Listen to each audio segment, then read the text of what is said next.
hozir olsam. Xo'p, hozir endi biz bu yerda ma'lumot berdik. Bergan ma'lumotimizni batareykalarni hozir sovutish sistemasi to'g'risida ma'lumot berdik. Endi qarang, xo'p. Bu hozir biz disbalans qilib beramiz, mashinani. Disbalans qilib beramiz. Shu disbalans bo'lib ketgandan keyin mashina qancha vaqt yana o'ynab ketmasligi uchun buni qanaqadir anaqasi bormi? Mashina zo'riqtirmasdan yurish, qiynamasdan yurish, yana zaryadkalarga olib borayotganda qanaqa zaryadkalash kerak, necha foizdan necha foizgacha, misol uchun 100 qilib to'ldirish kerak, eng kami nechagacha yurish kerak, shu to'g'risida ham ma'lumot berib bizga kuzatuvchilarimizga. Hop, u to'g'risida ma'lumot beradigan bo'lsak, mana bu batareykani ochishdan oldin tekshirganimizda yo'nqishlar tushib ketmagan, ya'ni o'zi hali yaxshi holatda. Mashina 2022-yil bo'lishiga qaramasdan batareyka 98% da turibdi yo'nqisi. Endi bu disbalans joyiga keltirib qo'yganimizdan keyin egasiga endi tavsiyalarimizni beramiz. O'z vaqtida shu, ya'ni 20 dan tushirmasdan zaryadkalarni joyida olib yuradilar. Boshida medlenniy zaryadkalarda qo'yib yurish kerak bo'ladi. Chunki saqlanib qolish kerak bo'ladi, balans holati. Juda katta bo'lmagan toklarga qo'yib turadilar. Keyin yana bitta asosiy sabablardan bo'ladi, shu zaryadka 20 ga tushganda ham qiynamay turadilar. Ikki mashinani ko'p haydamasdan tashab ketib bo'lmaydi. O'zi umuman elektromobillarni oladigan bo'lsak, ya'ni zaryadkasi 50% dan tushgan holatda 20 kunlab, 1 oylab, misol uchun safarlarga ketishadi, boshqa bo'lishadi. Shunaqa holatda tashab ketib bo'lmaydi. Bu ham yo'nqisi tushish holatiga olib keladi. Necha foiz tashab ketishsin o'shanda? Endi 70-80 iloji boricha 100 qilib tashab ketish kerak bo'ladi. Ko'p mashina turib qoladigan, haydalmaydigan holatda. Iloji bo'lsa kichkina akkumulyator uzib ketish kerak. Iloji boricha kichkina akkumulyator uzib ketish kerak yoki bir kun davomida foydalanib turish kerak bo'ladi. Hatto zavat qilib qo'yib yoki u yoqqa ozgina haydash kerak bo'ladi. Kichkina akkumulyator uzib ketish kerak deganimiz sababi, misol uchun 20 kundan keyin kelib zavat qilmoqchi bo'lsangiz, zavat qila olmaysiz. Kichkina akkumulyator o'lib qolgan bo'ladi. O'sha paytda yangi qo'yib olishinglar kerak bo'ladi. Kichkina akkumulyator. Kichkina akkumulyator unaqa qimmat turmaydi. 800 ming so'm, 1 million so'm atrofi turadi. Yana bitta tavsiya bo'ladi. Bu batareyalar litium hisoblanadi. Ya'ni eski modellar jelezli fosfat emas. Buni iloji boricha 80 dan oshirmasdan zaryadkaga qo'ygan ma'qul deb. Litium batareykalarni hammasini 80 dan oshirish kerak emas.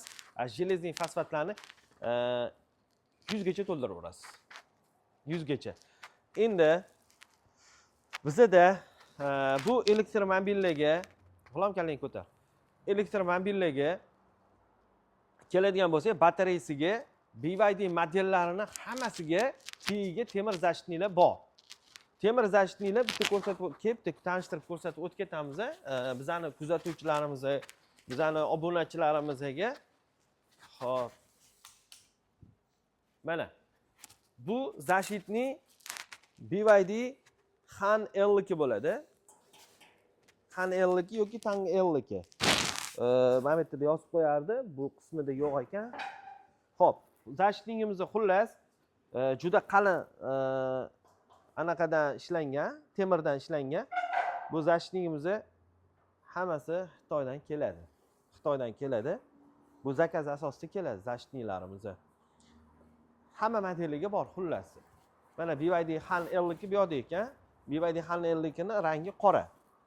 O'shaning uchun bu yoqqa qo'yib qo'yishibdi mana. Bular ham qalin ancha. Endi bizda hozir bu yoqdagi biz o'zi kichkinagina do'koncha qilib qo'yganmiz. Do'koncha qilib qo'yib, shu o'ziga sochi kelgan klientlarimiz kelib, ishini iloji boricha bu yoqda bitkazib ketishga harakat qiladi. Ko'p kelgan klientlarimiz. Biz ham o'shaning uchun bu yerga mayda-chuyda narsalar olib kelib qo'yganmiz. Bittada kelgan paytida bitkazib berishga harakat qilamiz. Hozir bittada bitkazib berishga harakat qilamiz. Keldimi? Ko'pchilik xohlaydi. Mashinaga kirib, aka zapchasingiz bormi? Bitkazib bering tezroq. Kunlab kutishni yoqtirishmaydi.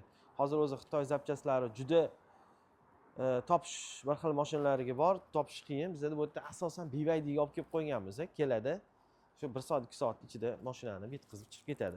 Endi bo'lsa, bu yerdagi narsalar bilan tanishtirib o'tib ketaman. Bu yerda korobkada turgan narsamiz BYD elektromobillarning 3,5 kilovatli, 7 kilovatli zaryadkalari bo'ladi. Bu yerda endi dvorniklar, bu yerda защитныйlar, tepasida turgan Patkarinnilar, uni tepasida turgan bamfer, chempionni oldi bamferi oq va qora rangi. Bu yerdagi turgan narsalarimiz BYD Song Plus'ni oldi pachimnigi, BYD Championlar, Song Plus'lar orqa pachimniklari. Bu yoqda sigili narsalari. Endi bu yoqda bo'lsa BYD Chazor va Song Plus gibrid mashinalarimizning oldi podushkasi bo'ladi. Podushkasi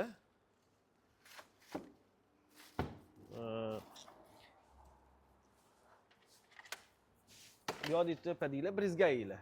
Brizgayning tepasida bo'lsa BYD Smart modellarini, yangi chiqayotgan modellarini bilsanglar, kapotni ochgan paytinglarda ichida bombosh. Shuni ochdinglar, ichi invertorlar hammasi ko'rinib yotadi. O'shanga biz organazer, plasmas yashicha deydi. Shuni olib kelib qo'yganmiz. Bu yoqda shu pachimnilar bilan tanishtirdim. Bu yoqda bo'lsa Yuan Up, BYD Yuan Up, BYD Yuan Plus'lar, shu Yuanlarni sharovoylari. Bu yoqda chempionlarni, tanglarni, chazorlarni sharniri, sharovoyi. Bu yoqda bo'lsa stabilizatorniy stoyka deydi. Stabilizatorniy stoyka. Bu yoqda BYD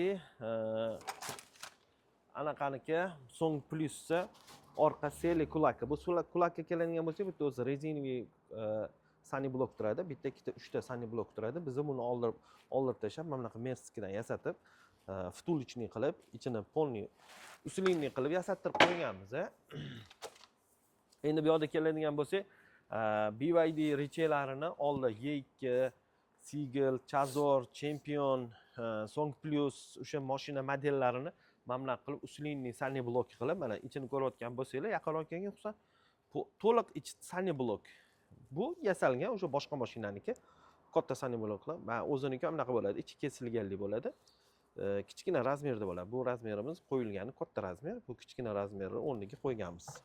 Endi mana bu yoqda bo'lsa, orqa shtangalari bo'ladi. Orqa Song Plus'larni, Chazorlarni shtanga, o'sha boshqa modellarni shtangalari. Endi bu yoqda pastida tumankalar, svetlar, kolodkalar, oldi orqa kolodkalar.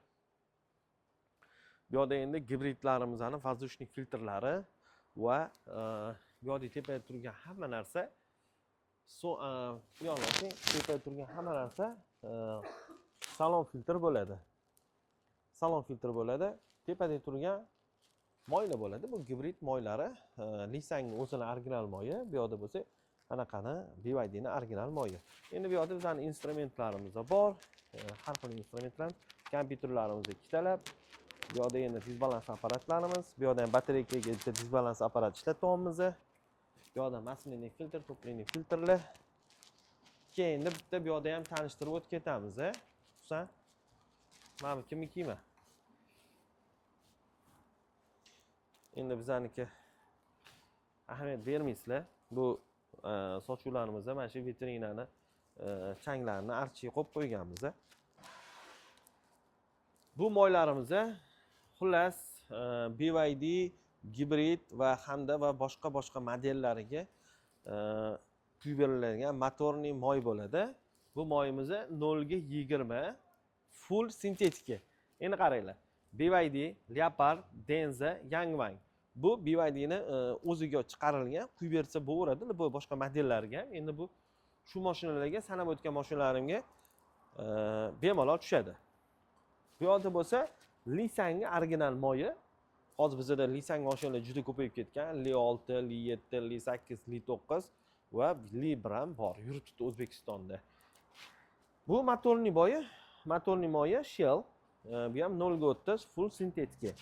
Endi bu qo'limda turgan moy Zikri to'liq elektromobilini reduktor moyi bo'ladi. Original moyi. Endi ko'pchilik keladi, "Aka, bu moyingizdan mas boshqa yaxshi Castrol moylardan, original moylardan quyib bering" degan bo'lsa, mana bunaqa Castrol original 0 ga 20 full sintetika moylarni olib kelib qo'yganmiz. Bular ham nemetskiy moy. Nemetskiy moy. Endi bu yoqda ham BYDning o'sha motorli moyi, bu ham 0 ga 20 chiqarilgan. Bu yoqda bo'lsa BYD ni to'liq elektromobilga reduktor moyi, original BYD moy. Bu ko'k idishdagi bo'lsa, ko'rinib turgan bo'lsa, bu yerda 1,5 litr antifriz, bu ham 4 ta mashinaga mo'ljallangan. Qolgan antifrizlar boshqa mashinalarga ham bo'ladi. Buni gradusi eng pasti 40, eng balani 100. 108 gradusgacha tushadi. Bu antifrizimizda tok o'tkazmaydigan antifriz. Mana bizani oddiy antifrizlarga o'xshagan antifrizlar emas. Yaxshi antifrizlar. Mana hozir bizning ishxonadagi narsalar bilan, batareykalar bilan, zapchastlar bilan tanishtirib o'tib ketdim. Bizda kelasizlar, misol uchun nima elektromobil bo'lsa, zapchastini topa olsak, qilib chiqarib yuboramiz. Zapchasti bo'lsa, kutib zakaz qilib Xitoyga chiqarib beramiz. Bizda keldimi, batareyka deydimi, hadovoy deydimi, salonning elektronika chasti deydimi, kompyuterning diagnostika deydimi, hammasini qilib beramiz. Kassaprav xizmatlari ham bor. Xudo xolasa kelasizlar, ishinglarni chiroyli qilib bitkazib beramiz. Bo'ldi, rahmat.